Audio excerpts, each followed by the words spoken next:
Atticus Lish, great to meet you. Great to meet you too. What a pleasure to read your book. Although I say the word pleasure advisedly, I could not put it down. It's an incredible love story, but not not a glamorous love story in any way. Brad Skinner, 3 tours in Iraq, barely hanging on to his sanity, it appears, and Julie, Chinese and Uyghur, who is alone in the world and just looking for some way to make it here in America. How did they come together in your mind? They may have been ultimately 2 halves of my personality. I think I had to split in my DNA in half for this book. But that's on the personal side, and I haven't even analyzed that. What I do think was the part that I'm conscious of is that I began with the ending of the book. I imagined a cataclysm, and then really I thought of it as a news story or a kind of a shock image, like the ending of a tragic joke. And then what I did was I said, well, who would realistically be in that situation? And I tried to play the tape backwards and kind of reverse engineer my way to who the people would have been, because I did want it to be realistic. So that was kind of how I wound up with the characters. So everything was driving to that final, somewhat bleak sentence, not somewhat bleak, final bleak sentence at the end of the book. The whole book is driving toward it, but it's an entire universe you create to get there. That was tough. What I found was having the ending in mind to start with, and having a very strong impression of how I wanted to begin.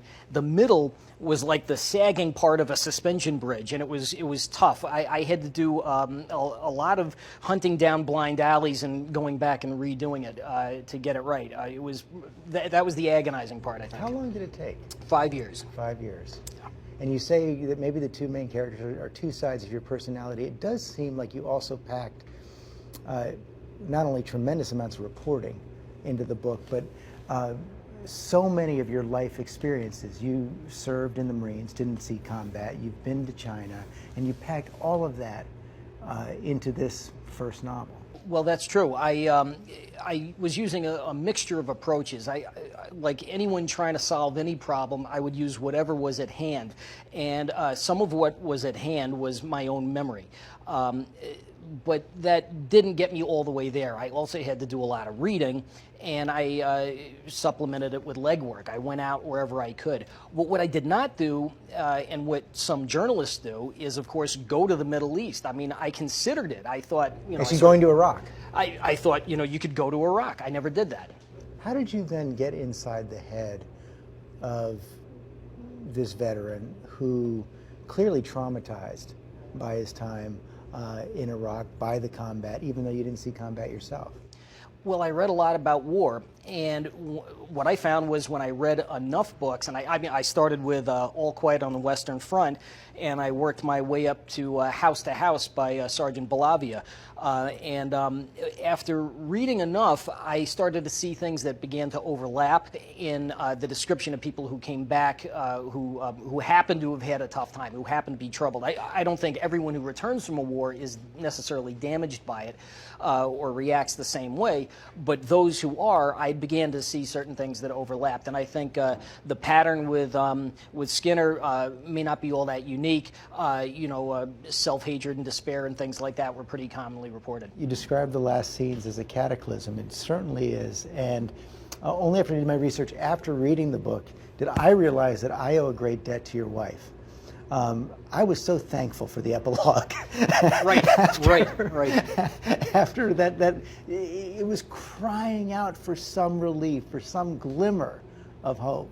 Well, see, she has great judgment, and we really are a team. Beth has been helping me write since I started writing. A writer needs feedback, I find. At least I'll say I need feedback. So after I would put something on paper during the day, and she'd come trudging up the hill at the end of her day, she would always read it and tell me what she thought, good, bad, or ugly, and I needed to hear that. Did the epilogue feel, though, true to you? I mean, is that the book you set out to write? Actually, yes. But the funny thing is, I didn't know it. I had tunnel vision about my big bad ending, and then once I got there, I was surprised to find that Beth made the suggestion. She said, you need something else that's really her book. We got to end with her. And so when I did write the epilogue and it fit in, it's one of those things. Sometimes you can't see everything, and then once it happens, you realize, well, that was the way to go. Jolie, your heroine, That's right. is a remarkable woman, unlike anyone I've ever read about before. One of the things I was most struck by, because it seemed so incongruous at first. Here was this Chinese Uyghur immigrant holding on to subsistence in America, and she loved the gym. Where did that come from? Well, I think, for one thing, I wanted her to be physical, just to begin with. So part of that is coming from me. The inspiration for Zolie's character is various, but I could cite people like Joan Jett who've gotten into my consciousness. I mean, that's Joan Jett?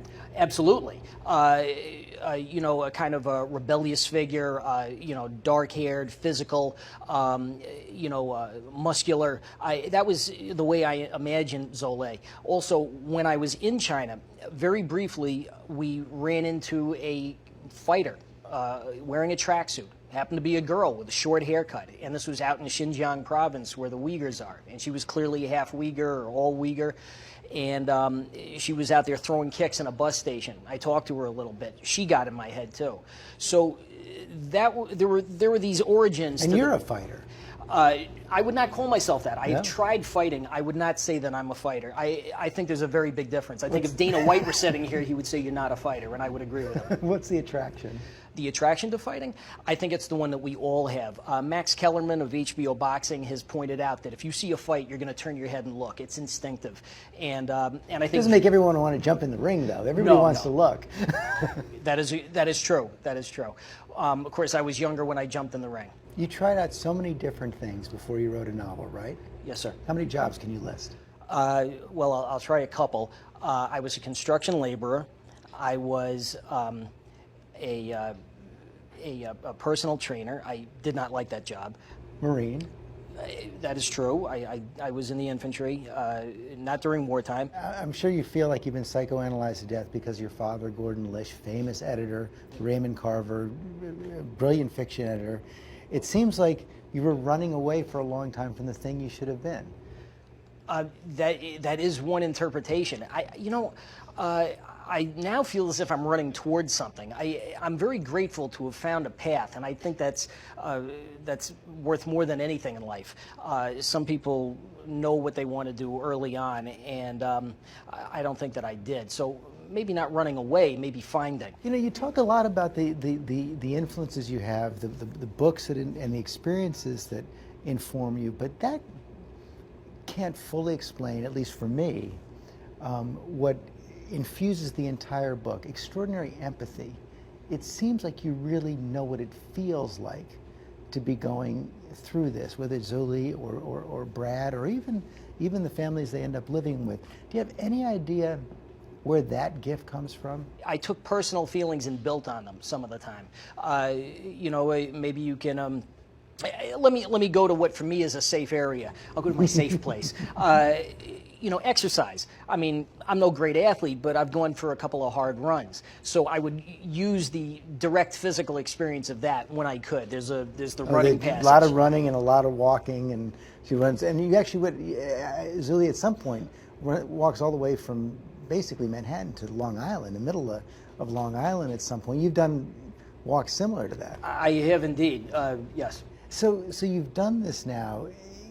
Can you call yourself a writer? Boy, I'd love to. I think that Camille Paglia says that male identity is unstable. How much more so the identity of a writer? You have to re-earn it every day, I think. At least that's how I feel. So I'm coming to you now just from having agonized for 3 days over trying to write a very short essay. I'm due to write 500 words. I'm killing myself over it.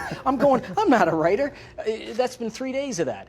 But of course, that's the process that I suppose writers go through. So hopefully down the line, I'll convince myself. Where does preparation for the next life come from? That is that was a sign that I saw outside the Al Noor School, which is a Muslim school on 4th Avenue in Brooklyn. I saw it, and Beth and I noticed it. We wrote it down, and then we sort of talked about it that evening. And I said, you know, I think that's the title. So that's where that came from. They gave that to me. But since then, that notice has been changed to something else. The mosques that are in the book are based on other mosques in 8th Avenue in Brooklyn and in Coney Island Avenue. Do you still think about Zolé? I think Zolé is, you know, Zolé's in there. And she's based on things that are so close to me. Probably Beth is in there. So of course, in one way, I'm thinking about her all the time. And it's a happy thought? It is, and it's a protective thought too. I think what overarches everything is you want to draw a sword of fire around the people you love. I know it's almost impossible for novelists to discuss what they're working on. I'll just ask one question about it. Sure. Will we be surprised when we read it if we read Preparation for the Next Life? That I can happily say yes. It's going to be a real departure. Can't wait to read it. Atticus Lish, thanks very much. Thank you.